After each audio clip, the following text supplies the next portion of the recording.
Nintendo 64 emulation in 2025. Well, there are multiple ways to emulate the system today, and they are all pretty good, but one of the biggest problems you may run into is setting up your controller, cause see, your average controller today has 4 main action buttons on the face of the controller, and the N64 controller had 6.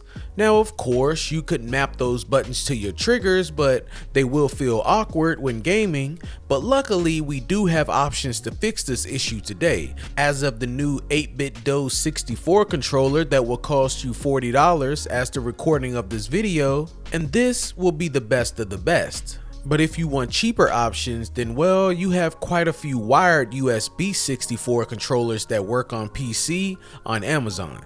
Now as far as emulators, we have a few options, but I must say, none are perfect. See, we finally have good emulators that can reproduce the console's graphics with high accuracy, but they all introduce performance, compatibility, and usability trade-offs that keep N64 emulation from being a simple install and play experience for most users. The problem is the console's signal processor and display processor together produce graphics using a mix of fixed function and microcode driven behavior. Many games rely on undocumented or timing sensitive GPU tricks and on game specific microcode. But let's not get too technical here. I know what we really care about here, and that is what N64 emulators should you be using right now.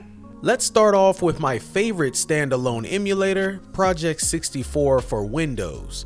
I love this emulator for all the features it has and the ease of use for beginners.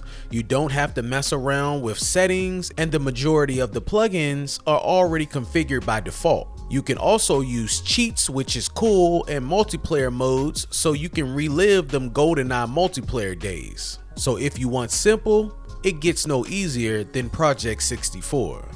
Now if you use the multi-system emulator RetroArchch, the core I recommend is Parallel 64. Now, it's not as easy to set up, but once you have the core downloaded and your 64 games added to RetroArchch, which is the hardest part, after this, RetroArchch basically takes care of everything else, including setting up your controller, even though the layout may require remapping depending on the controller you are using. But the best thing about using RetroArchch is that you can use it on Windows, Mac, Android, and iOS. So this way allows you to play N64 games on whatever device you are using. If you're a dedicated Mac user, you also have a multi-system emulator that does a good job with N64, that being OpenMU. And sorry Windows users, this is just for Mac. OpenMU is way easier to use than RetroArchch. It's simple, just drop your ROMs in and OpenMU does the rest. But once again, you may want to remap your controller, and also you will be limited on settings options.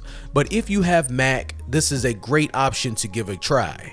Another emulator for you to try is Rosalie's Moopin GUI, or for short, you can say RMG. This is a free and open source Moopin 64 Plus front end written in C++.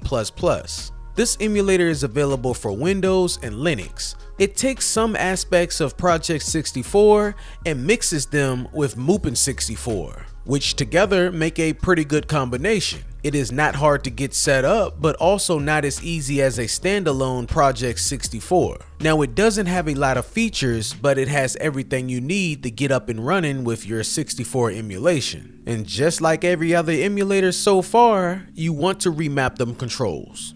And the last 64 emulator I want to mention is an emulator that has taken the spot of an older emulator called Simple 64, that being Gopher 64. This is the newest emulator on this list, but it's already a great emulator. And with a little more time, it may even become the best 64 emulator. It has all of the features that you would find on any other emulator, as well as my favorite, upscaling. And it even has online play, so you can jump online with a friend that uses this as well. So this is definitely one to keep your eye on.